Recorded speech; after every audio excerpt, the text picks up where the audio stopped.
ဗမာပြည်ကလူတွေကတော့ဘာလေးဖြစ်ဖြစ်ယုံလွယ်တဲ့လူတော်တော်များတယ်ယုံလွယ်လို့ရှိရင်ဘာလေးလုံနေဟုတ်တယ်ထင်တာပဲအဲ့ဒါဟာအားနည်းမှုလို့ခေါ်တယ်ဘာအားနည်းတာတော့ဆိုအသိပညာအားနည်းတယ်လို့အသိပညာအားနည်းလို့ရှိရင်ဖြစ်နိုင်မဖြစ်နိုင်ကိုမကြည့်ဖြစ်နိုင်တာမဖြစ်နိုင်တာတွေလက်တွေ့ကြတာမကြတာတွေဘာတစ်ခုမှမစဉ်းစားဘူးမြေကြီးထဲမှာငကားရှိတယ်ဆိုလဲယုံမှာပဲလေနော်လူတွေကယုံနေကြတာပြောပါတယ်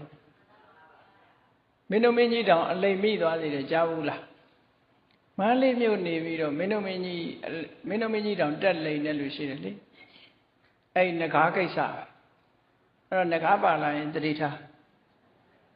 ငကားပါလာရင်တတိထားမင်းတို့မင်းကြီးမောင်ရဲကံဆိုတာရှိတယ်နန်းတော်တယ်မောင်ရဲကံဆိုတာမောင်ရဲဆိုတဲ့လူကတနေ့ဘယင်ကိုတက်လိမ့်တာ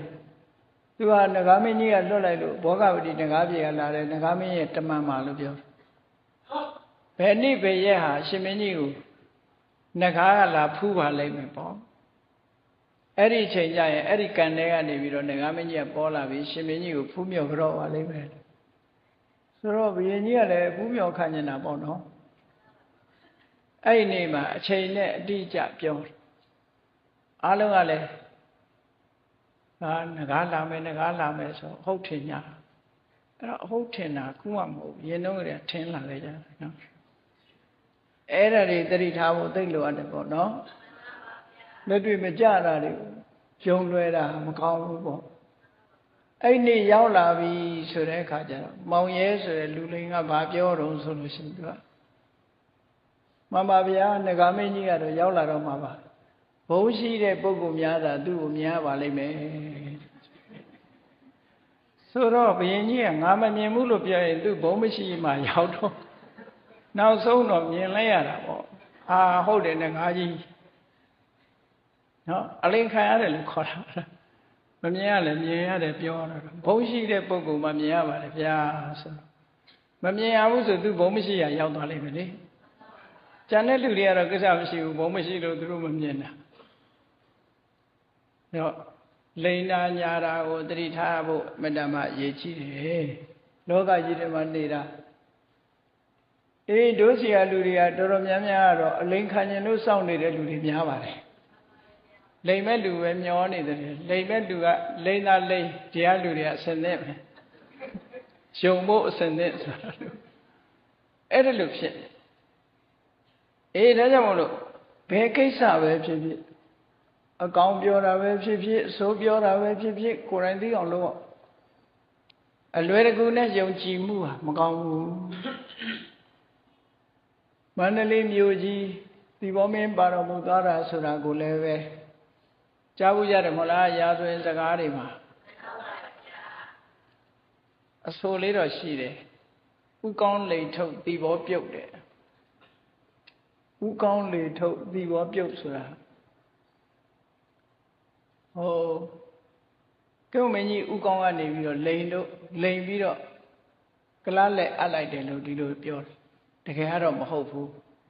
ဥကောင်းလိန်တာမဟုတ်ဘူးအင်္ဂလိပ်ကလိန်တာအင်္ဂလိပ်လိန်တာကိုဥကောင်းကလည်းယုံမယ်အလိန်ခံရတယ်လို့သာမှတ်ပြီးတော့ဒါဖြင့်ဥကောင်းလိန်ထုတ်ဆိုတဲ့စကားလုံးကဘာပြောတာတော့ဆိုတော့ဥဆိုတာတိကနာမယ်ကောင်းကနှစ်ကနာလိန်ဆိုတာကဘုရားဆိုလေးကနာထုတ်ဆိုတာ9ကနာပေါင်းလိုက်တဲ့အခါကျတော့ပါတယ်တော့1240သီပေါမင်းပါသွားတဲ့ခုနှစ်လေမြန်မာတက္ကရာ1248ခုနှစ်ကအဲ့ဒါဥကောင်းလိန်ထုတ်သီပေါပြုတ်ပဲနော်အဲ့ဒါလို့ဆိုလိုတာကနေပြီးတော့ဟိုဥကောင်းလိန်နဲ့ထင်းနေအမှန်ကဥကောင်းလိန်တာမဟုတ်ဘူးဥကောင်းကိုအင်္ဂလိပ်ကလိန်သွားတာဘယ်လိုကြောင့်လိန်တာတော့ဆိုမော်လမြိုင်ဘက်မှာရှိတဲ့ဒီနောက်ရမင်းသားလားပဲမင်းသားလားမသိဘူးဘယ်လိုမင်းကြီးရဲ့သားတွေရှိတယ်နော်အဲ့ဒီမင်းသားနဲ့ရုပ်တူတဲ့လူတယောက်ကိုသင်္ဘောပေါ်မှာမင်းသားဝတ်နဲ့တင်းလာပြီးတော့သီပေါမင်းအစာအဲ့ဒီမင်းသားကိုနမ်းအပ်မယ်ဆိုပြီးတော့